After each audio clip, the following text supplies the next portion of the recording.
8 in 10, it turns out to be 9 in 10. For 8 in 10 is our advice. It will be a mild illness and it will pass. However, for older Australians and those that are more vulnerable, particularly those in remote communities and those with pre-existing health conditions, it is a far more serious virus, and that is our concern. He said our aim in all of this is to protect the most vulnerable, the most at risk. Well, they've departed from that by a million miles, and as a result, as you all know, put our economy and our nation into a coma from which it's questionable it can ever recover. When you consider, for example, that JobKeeper alone is costing us now $101,000 million. Wow. That's being paid to employers to keep employees at work. When you take that, as it's meant to be taken out of the economy in March, you take $101 billion out of the economy, and no one's prepared to contemplate or argue or quote-unquote model, which I loathe, model where that might take us. The real issue here is that those people who know most, that is, real experts, not chief medical officers, as in Queensland, someone who was the registrar at Rockhampton Hospital who gave out pins and needles and napkins and suddenly becomes an expert on how this ought to be addressed. I'm talking about the real experts. And I want to share some of those views with you to indicate how far off the mark we have gone. Professor John Ioannidis, whom I have quoted many, many times and urged Frydenberg and others to read. I wonder whether these people read, or are they dominated by bureaucrats who don't want them to read? And many of these bureaucrats themselves have no expertise in this particular area. Professor John Ioannidis is the Professor of Epidemiology and Medicine. He only actually belongs to Stanford University, so what would he know? Amongst other things, he says that data collected on how many people are infected and how the epidemic is evolving is utterly unreliable.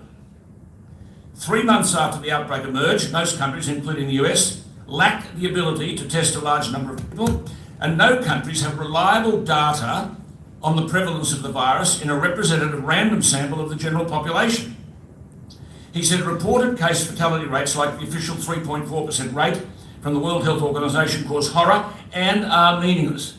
Now, if you think 3.4%, that was the alarmism and hysteria that overtook us, and yet the real rate is now today, as I speak to you, 0.065%. Not 3.4%, 0.065%. And I might add, of the 10 most significant countries in the world with deaths, where deaths exist, 9 of them are lockdown countries. I'll come to that in a moment. 9 of them are lockdown countries. But nonetheless, the death rate is 0.065, 67, 68 and so on. He writes, the professor, the one situation where an entire closed population was tested was the Diamond Princess cruise ship and its quarantined passengers. The case fatality rate there was 1.0%.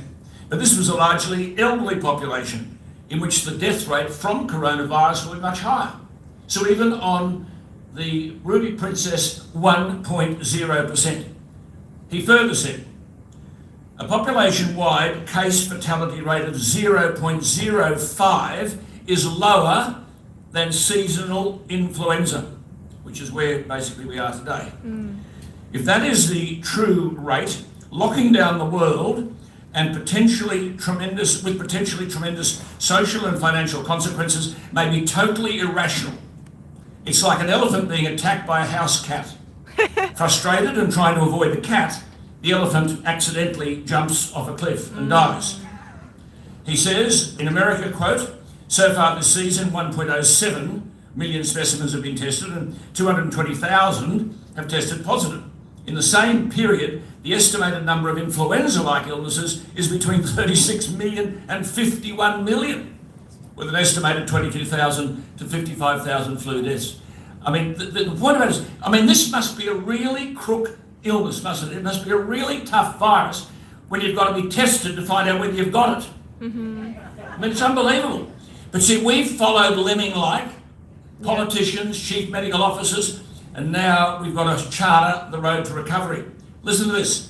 Professor John Ioannidis, the Professor of Epidemiology at Stanford University, said, if we had not known about a new virus out there and had not checked individuals with PCR tests, the number of total deaths due to, quote, influenza-like illness would not seem unusual this year. At most, we might have casually noted that flu this season seems to be a bit worse than average. The media coverage would have been less than for an NBA game between the two most indifferent teams. What would he know? The professor of epidemiology at Stanford University. He said the novel coronavirus is a serious threat. We need to prepare, not overreact. If the health system does become overwhelmed, the majority of the extra deaths may not be due to coronavirus, and this has then happened, but to other common diseases and conditions such as heart attacks, strokes, trauma, bleeding, and the like that are not being adequately treated. Good morning, Jim. He said one of the bottom lines is that we don't know how long social distancing measures and lockdowns can be maintained without major consequences to the economy, society and mental health, which is what we're seeing now, of course. He said, one can only hope that much like in 1918, life will continue. Conversely, with lockdowns of months, if not years, life largely stops. Short-term and long-term consequences are entirely unknown, and billions, not just millions of lives may eventually be at stake. He ends by saying, if we decide to jump off the cliff, we need some data to inform us about the rationale of such an action and the chances of landing somewhere safe. Well, that's Professor John Ioannidis. No one in Canberra or anywhere is prepared to listen or even read this stuff. Then you take Dr. Bukarat Sakbakti, a microbiologist and infectious disease epidemiologist from Mainz University in Germany. Quote, all these measures are leading to self-destruction and collective suicide based on nothing but a spook. An epidemiologist. We don't have them here. These chief medical officers are not epidemiologists. Dr. Joel Kempner, the Professor of Community Health Sciences and Surgery at Manitoba University, quote, I've seen pandemics, one every year. It's called influenza and other respiratory illness viruses. I've never seen this reaction, and I'm trying to understand why. Dr. Yoram Lass, the former Director General of the Israeli Health Ministry. We all forget the swine flu in 2009. That was a virus that reached the world from Mexico, and until today there is no vaccination against it. At the same time, there was no Facebook.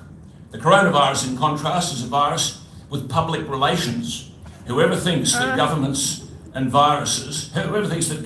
end viruses is wrong. Dr. Wolfgang Wodarg, who's a physician, specialist in pulmonary academia, Germany. Politicians are being courted by scientists. Scientists who want to be important to get money for their institutions. Scientists who just swim along in the mainstream and want their part of it. And what is missing now is a rational way of looking at things. These people are all over the world. Dr. David Katz, whom I read, he's the founding director of the Yale University Prevention Research Centre. I'm deeply concerned that the social, economic and public health consequences of this near total meltdown of normal life will be long-lasting and calamitous, possibly graver than the direct toll of the virus itself. The unemployment, impoverishment and despair likely to result will be public health scourges of the first order. Dr. Peter Gertcher, who's the Professor of Clinical Research, Design and Analysis at the University of Copenhagen in Denmark. Our main problem is that no one will ever get into trouble for measures that are too draconian. They'll only get into trouble if they do too little. Remember the joke about tigers? Why did you blow the horn? To keep tigers away, but there are no tigers. See, there you are. And Frank Ulrich Montgomery, a radiologist and president of the German Medical Association. I'm not a fan of lockdowns. Anyone who imposes something like this must also say when and how to pick it up again. You can't keep schools and daycare centres closed until the end of the year because it will at least take that long until we have a vaccine. Then, of course, you get people, and this is an academic in Paris, who was observing all of this. He teaches, he's a professor of law at 2 Paris universities. He wrote, we're in the midst of the strangest event of our lives. Societies have shut down, families and whole nations face financial ruin. Walking the streets is now a crime, from Paris to Sydney to Mumbai. And all of this has occurred not despite the will of the people, but because of it. The reasons are well known. There's a virus on the loose. It's transmitted by humans. and it's killing tens of thousands. It's an existential threat at which all resources must be thrown and all energy expended. This is a popular mantra, and if true, it would justify the incredible events we're witnessing. The problem is, it appears not to be true. A fact few are willing to entertain amid the hysteria that prevails. He said the falsity is suggested on a cursory review of the best available data. That data is provided by Italy, an early epicentre. On March 26, the country's peak health organisation, the National Institute of Health, published a report with details of the 6,801 deaths the country had recorded to that point.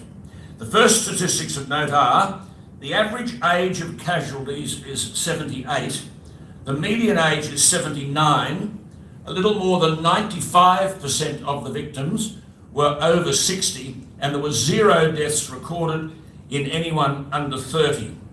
He said, then there's the method of designating the virus as the cause of death, which includes anyone who had tested positive before dying. In other words, many were said to have died from the virus when in truth they died with it. Walter Ricciardi is quoted as scientific advisor of Italy's health minister. He said on re-evaluation of the National Institute of Health, only 12% of death certificates have shown a direct causality from coronavirus. Yes. So this distinction has never been made. Who has died with it as opposed to who has died from it. George Floyd. And there's only one person in the world who has ever said what exactly the statistics mean, and that person is about to be re-elected President of the United States of America. There is a document, this is available every day. This document's available every day. It's called COVID-19 Coronavirus Pandemic, the World Health Organization Update. It's a daily update, and you can take the world figures or the Australian figures. So the Australian figures are presented on a little tablet here, like that, as you can't see it, but there's a little tablet there which tells you exactly. So I haven't seen today's. So at the moment today, there are, we've got 15 people in hospital across Australia. So many lives. And at the front of it, it says, right at the front, active cases, mild condition, 12 million, serious or critical, 87,900. 1%. The only person who said that is Trump in that 60 Minutes interview when they're trying to say you haven't handled the coronavirus response. He said, hang on. 99.75% recover, and only 1% are mild, critical. 99% are mild. No one in this country has said that. No one. We filled the nation with hysteria, alarmism and fear, and it's genuine. I'll come to masks in a minute. You walk out there, there's people walking down the street with a bloody mask on their face. When in fact there's a stack of evidence available from leading authorities to say this is going to do nothing for you. But can you imagine where a mask is meant to quarantine you from infection, and you've seen people, even that Biden, where's my mask? Hang on. No, it's on the back seat of the car. It's on the back. Now it's on the floor. Wouldn't that be sterile? So they pick it up off the floor, off the steering wheel, in their pocket on the back seat of the car, and they wear it several times, and no one says, hang on, you may become more infected than you ever thought would be the case. Not wrong. You go to someone like the epidemic, this is our own Department of Health. The Epidemiology Report 22. Now this was for August, and it said, quote, anyone in government tell you this? They don't even read it. Comorbidities were common in those COVID-19 cases admitted to Australian hospitals, with 78% recording at least one of the specified comorbidities. Only 9% recorded no comorbidity. 9%. But Australians think the Grim Reaper's upon us. We're about to go under. And we fill them with fear and anxiety and trepidation. Kids are worried, they're taken out of school, their HSC is completely ruined, businesses are gone. We're never ever told that, are we? No, only not. That's their own report. Their own report. The Epidemiology Report 22 for the period ending August 2. It said the symptoms reported by COVID-19 cases in Australia are consistent with a mild respiratory infection in the majority of cases. Has anyone in government told you that? No. This is shameful and disgraceful that we've been denied the truth. We need a Royal Commission of Truth, but of course the government's not going to call a Royal Commission because they were the ones found out for not telling us the truth. I repeat, the symptoms reported by COVID-19 cases in Australia are consistent with a mild respiratory infection in the majority of cases. Only 9% recorded comorbidity. There's the report. Communicable disease intelligence. They produce one every month. Mugs like me start at night reading it because I know if I say something, they'll want to throw the book at me. But the difference between me is I read. They take directions from bureaucrats who are not qualified. Where did this come from? Well, this all started in England with this infamous Professor Neil Ferguson from the extraordinary stuff. And he's a professor allegedly at Imperial College London. He calls himself a global disease analyst. In 2001, his modelling predicted 150,000 people would die from mad cow disease. 150,000. You know what happened, remember? They killed cows, they destroyed the herd and whatever. Farmers went broke. It was all over the TV. They were shooting animals and whatever. 150,000 would die from mad cow disease. There were 200 deaths. In 2005, he said 200 million people, 200 million could be killed from bird flu. 282 people died. This bloke's still giving advice. In 2009, he advised the government swine flu would lead to 65,000 US deaths. Now, does anyone remember swine flu? But you know, 2009. Did they shut the joint down? Did they take people out of schools? They closed this swine flu? You don't even know we had it. I mean, I was broadcasting, I can't remember how many things I said about swine flu in 2009. You don't even remember it. Well, swine flu killed not 55,000 people in the UK, 457. All of this led early this year, That was a bad joke.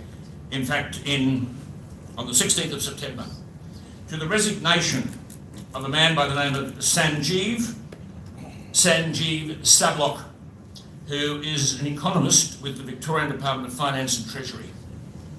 And he resigned. Now, the ABC, Frydenberg, Morrison, Berejiklian, Palaszczuk, not a word. Not a word.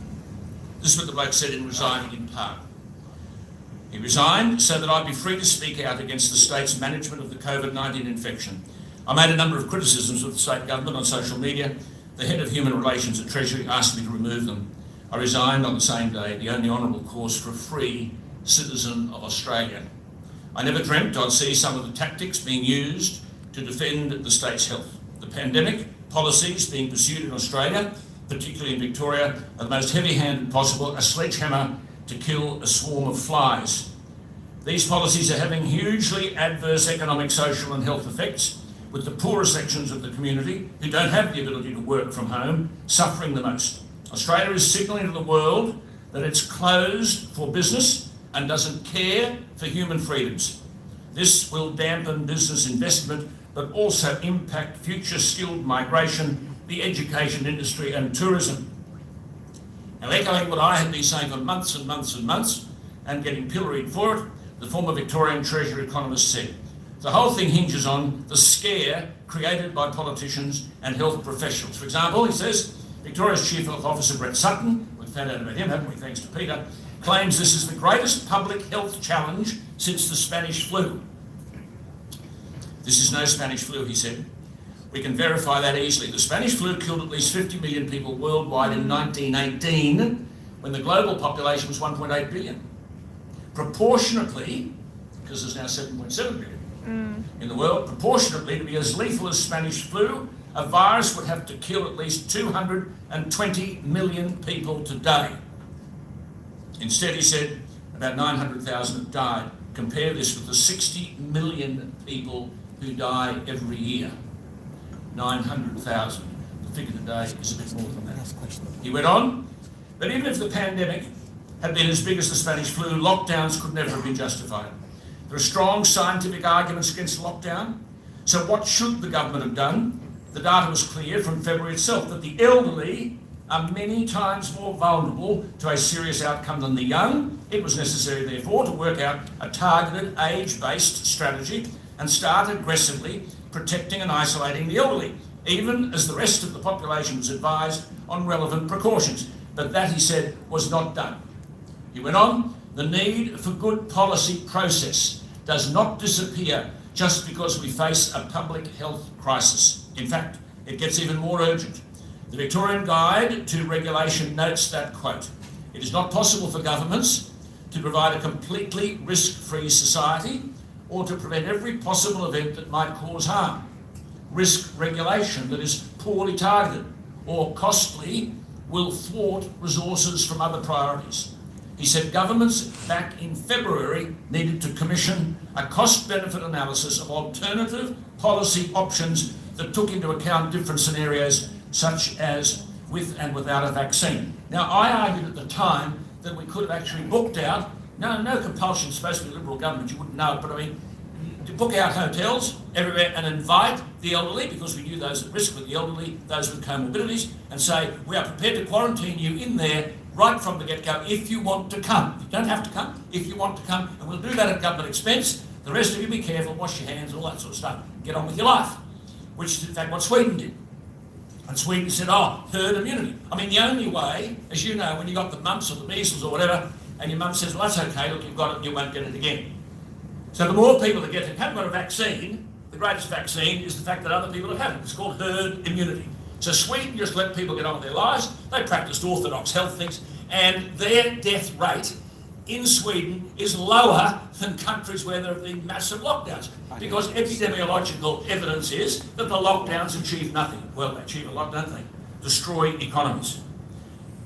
A professor from the ANU has written, and I quote, across the entire population, mortality figures are within the seasonal fluctuations of flu. But unlike flu, which tends not to discriminate between different age groups, coronavirus is very age-specific.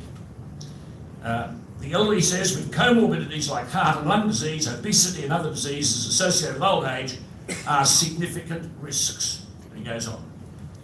The Murdoch Children's Research Institute analysed the data after about 4 months, and they analysed samples of 337 students, and the conclusion was simple. Schools and early childhood education and care centres are unlikely to drive transmission. And yet we had schools closed down, kids' education has been vandalised, and of course the anxiety, and we've seen this in suicide rates. Kids are genuinely frightened that they're unqualified for the world beyond the classroom. Their education hasn't been completed. Kids are told to learn at home from computers. There's many parents who don't afford that. There are many families who don't have a spare room where the kids can learn, and so on. I mean, here is a report from the Australian Government Department of Health. You know, mugs like me read it. People down there who are paid $250,000 a year don't. This is dated the 15th of September. Cop this. This is what it says. Tests for COVID-19 aim to detect the cause of the virus. The reliability of COVID-19 tests is uncertain due to a limited evidence base. Available evidence mainly comes from symptomatic patients, and their clinical role in detecting asymptomatic carriers is unclear. It says the reliability of tests is uncertain. Now, as I said, we keep testing people. I mean, we have that case, what do they say? They tested positive, but it was a negative test. What's that mean? He tested positive, but it was a negative test. I mean, the Lancet Medical Journal, an independent international medical journal, dates back to 1823. It's regarded, as you know, as a world leader. In a recent publication, it said, in our analysis, full lockdowns and widespread COVID-19 testing were not associated with reductions in the number of critical cases or overall mortality. In our analysis, it says the Lancet, full lockdowns and widespread COVID-19 testing were not associated with reductions in the number of critical cases. We had to protect, as Morrison said on the 15th of March, we had to protect the vulnerable. We knew who they were. Those with comorbidities, those who were elderly, those who were over 70. That's why someone like me, I locked myself up. We don't need, if we're supposed to be a society which boasts anything relating to individual freedoms, and if we're supposed to be a liberal government which prospers individuality and freedom, we don't need Morrison and Frydenberg and Berejiklian and Palaszczuk telling us how to look after our health. Now, if we're so stupid,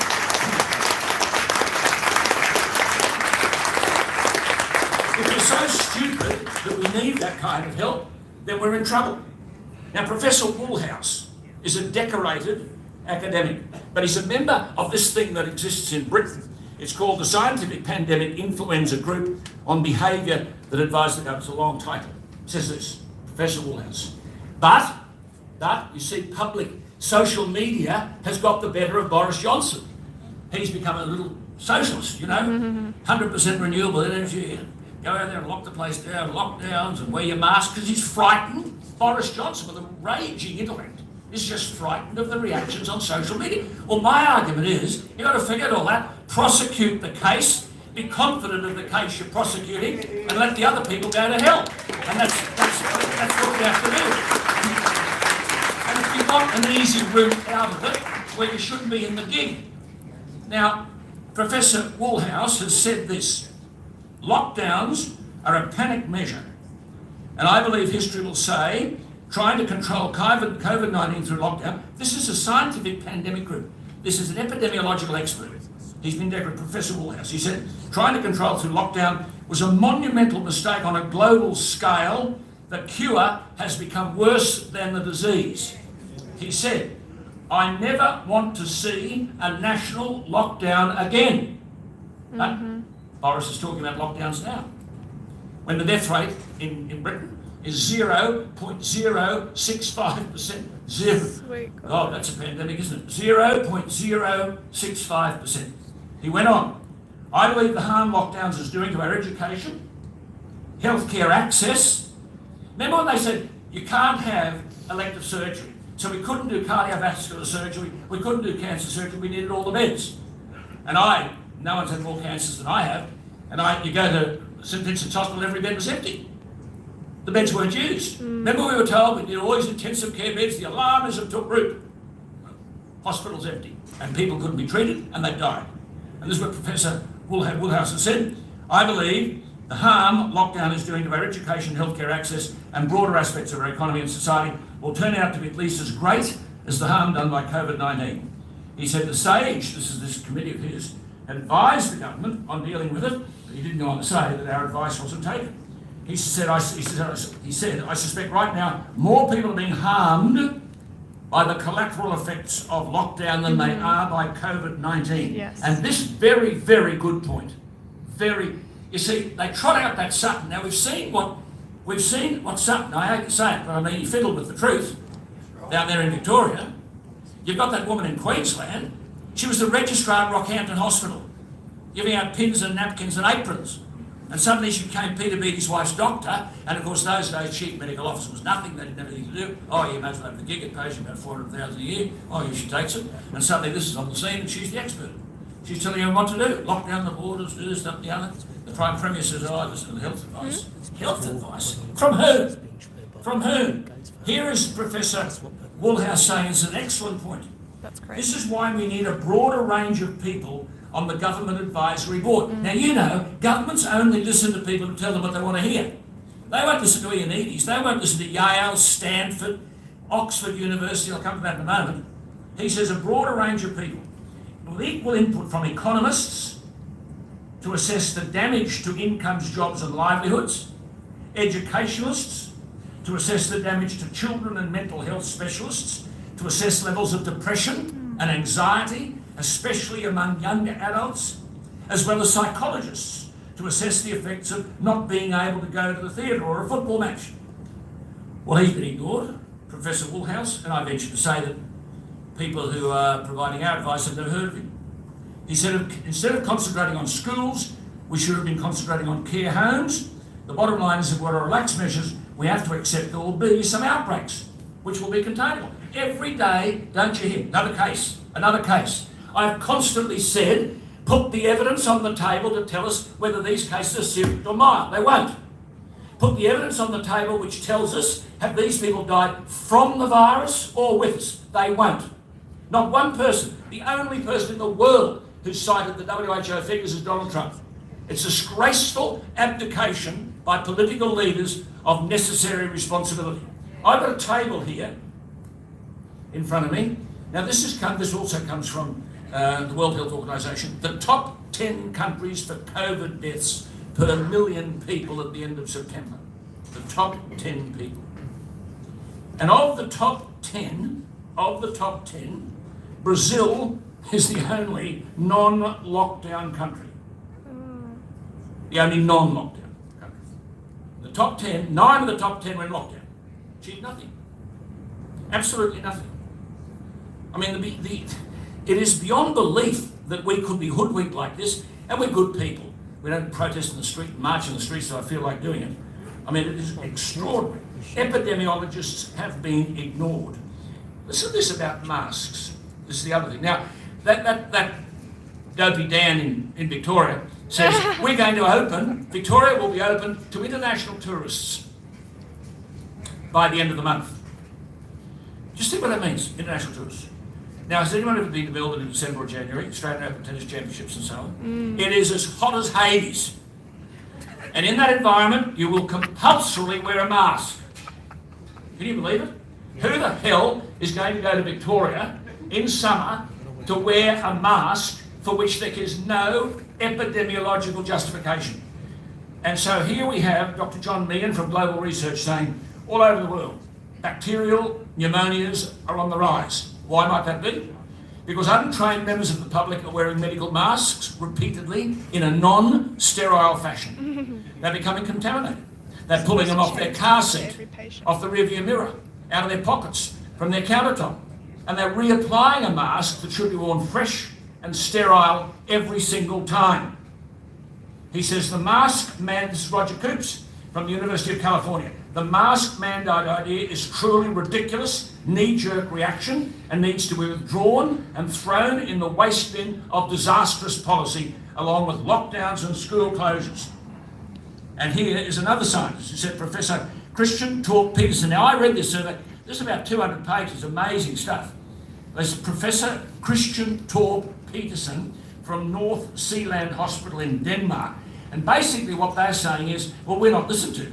No one listens to any of us. We're surveying major epidemiologists all around the world. He said, we've listed multiple peer-reviewed studies from the medical literature, which have both non-medical and surgical masks, which have proven both non-medical and surgical masks to be ineffective in arresting the spread of respiratory viruses.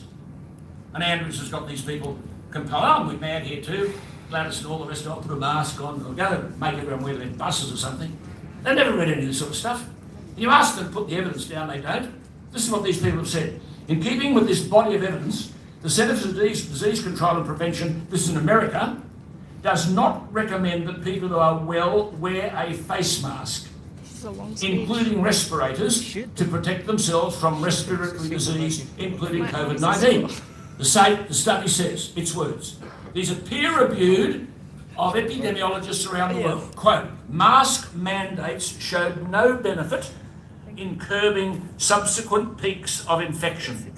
This phenomenon was observed in France, California, Florida, Hawaii, Argentina, Peru, the Philippines, Spain, the UK, Israel, Japan, Switzerland, and several other regions. As he says, these harms can have deleterious health effects that are most pronounced in the elderly and the already infirm. And they went on to say, when you're asking people to compulsorily wear these things, do we provide advice to the elderly? It says, you can carry harm in high-risk areas. And he said there's a false sense of security leading to decreased compliance. And they think they've got this thing on and everything's going to be okay. And finally, this is this survey, 6,000 people. Forcing well people to wear masks at all times in the community is simply not supported by any scientific evidence. Therefore, imposing fines and allowing heavy-handed police treatment of these persons without masks is utterly unjustifiable. Similarly, social shunning and reprimand of those who don't wear masks while outdoors needs to cease immediately. World authorities, world epidemiologists. Now, my point is, and I've been speaking for long enough, here's a report from the New England Journal. We know, New England Journal, date, September 21, 2020. And amongst others, we know that wearing a mask outside healthcare facilities offers little, if any, protection from infection. There's a paper, it's as long as your arm. And then you get conclusions such as this. This is from the Manhattan Institute. Just straightforward academic. This is not an epidemiologist, a woman by the name of Heather McDonald. And she says this: for 3 months, public officials abdicated their responsibility to balance the costs and benefits of any given policy.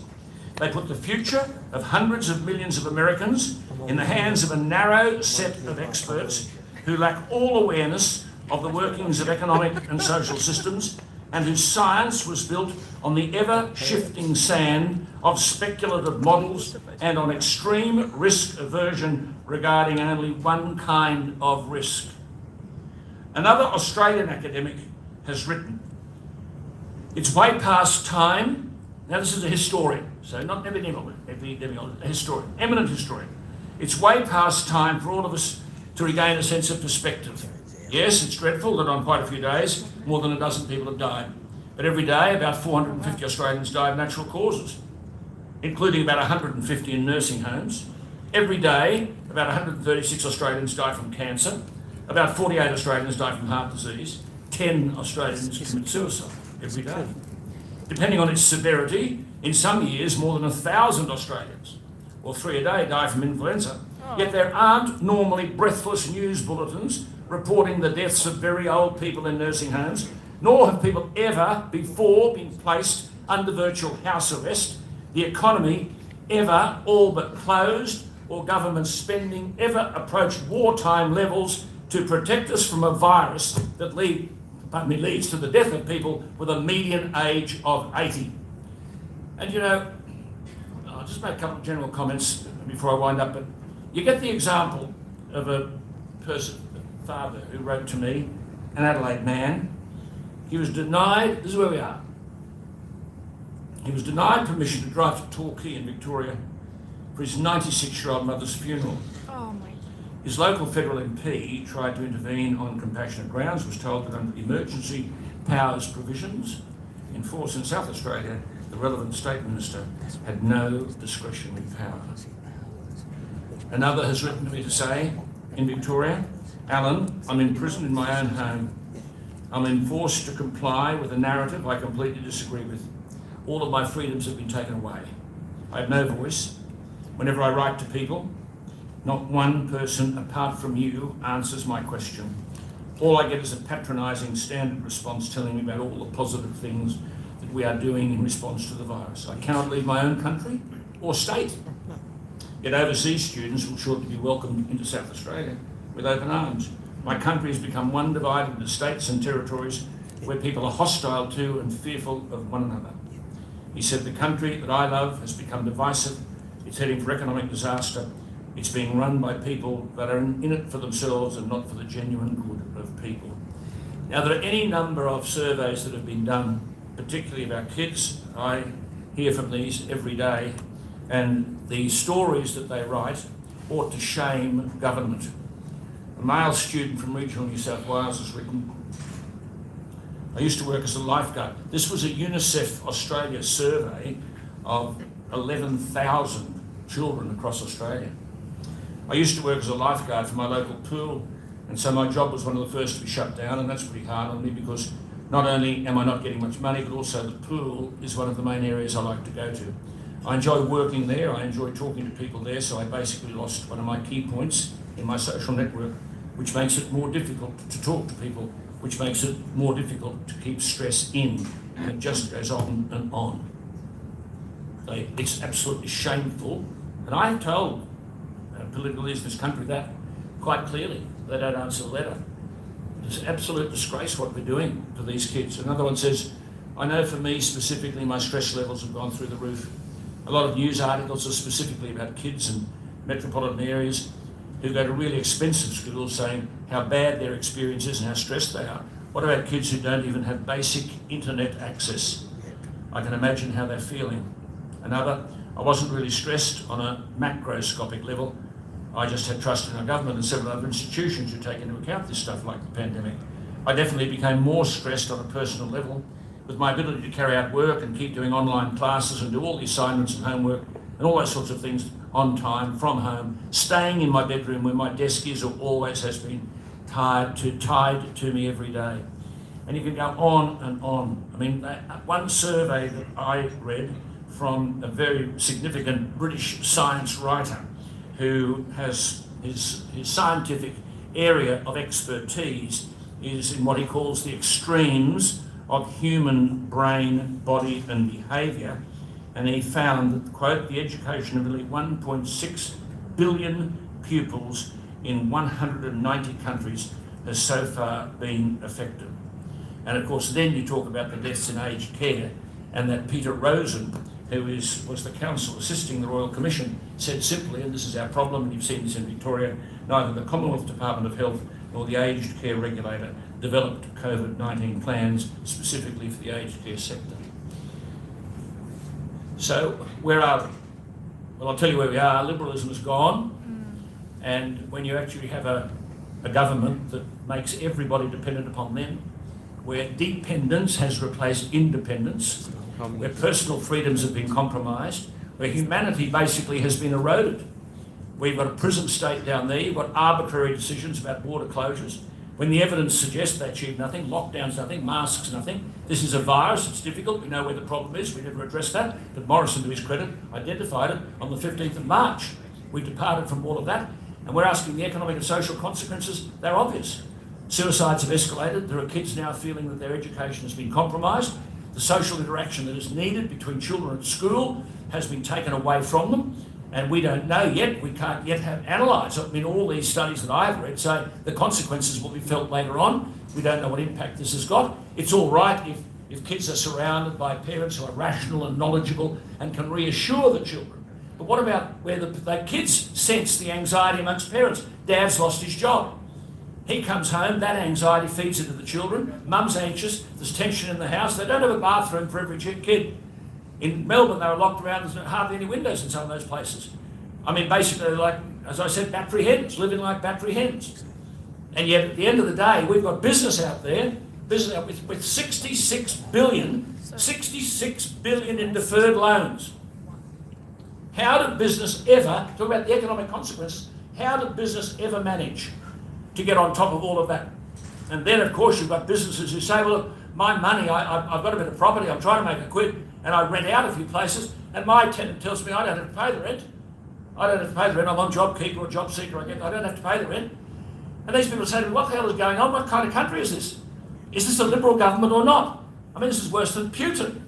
And so we run up $1 trillion of debt, $1 trillion of debt, and they try to tell us, oh, we'll retire that, economic recovery. The only way you can retire the debt is not raising taxes. You've got to grow the cake. But how do you grow the cake? You walk through the city of Sydney, it's a morgue. How many of those commercial office spaces are going to be reoccupied? They're gone. So, look, I'm not an alarmist, I'm a super pessimist, super optimist, Jesus. That's Freudian, isn't it? Spelt, by the way, F-R-E-U-D, right, for those who have been educated in the last 20 years. More than we are getting from Canberra and Macquarie Street and George Street in Brisbane to address this issue, I'm telling you. And so there are three consequences here. There is the economic consequence, and I think that's clear to everybody. Yes. The social consequences, the emotional consequences, the psychological consequences are very real. And anyone, when they started out fashioning a response, should, as Professor Woolhouse said, had a broad range of input into the balancing of the responses. If we're going to do this, what will be the economic consequences? What will be the social, emotional, environmental, psychological? I had a stand-up argument with a government minister, a senior government minister, you work out who that is, about when they told me that they were going to provide this JobKeeper, $750 a week. I said, you've got to be kidding. $750 a week for someone who's been in employment for the last 12 months. What about the kid on $200 a week? Oh, it's too... You're going to give the kid on $200 a week, $700... I mean, you people are mad. It's a Liberal government. And of course, the kid on $200 a week got $750. In Britain, at least, they had the brains to say, instead of $200, $140. But no, they haven't done that. And now you're going to try and take it away from them. So when Albanese then says, in the budget reply speech, well, we're going to provide, we're going to provide 90% of childcare costs funded by the taxpayer. 90%, costs $6 billion. How can the government possibly argue that this is an extravagance we can't afford when they've run up $1 trillion of debt? You can't argue. You've lost the justification and the rationale for the mantle that Liberal governments have worn for years and years and years, responsible economic management. This response to the coronavirus, to address the question that I've been asked, is totally disproportionate, and the damage that is likely to be caused will be felt for years to come.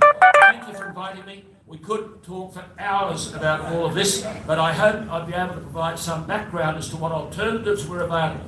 In these things, we are fortunate. In the world of medicine in particular, we have some of the finest minds in the world. They have been marginalised. They have been ignored. Sunetra Gupta, who's the eminent professor of epidemiology at Oxford University, argued in July, pleaded with Australia to stop the lockdown mentality. It will achieve nothing. Ignored. And of course, as she said, and Johnny Anidi said, we can't even get a Guernsey. No one makes a call. No one listens to us. At the end of the day, it might be beneficial if governments understood they don't know much. We ought to be listening to those people who do. Thank you for listening to me. Yes. I'm very grateful.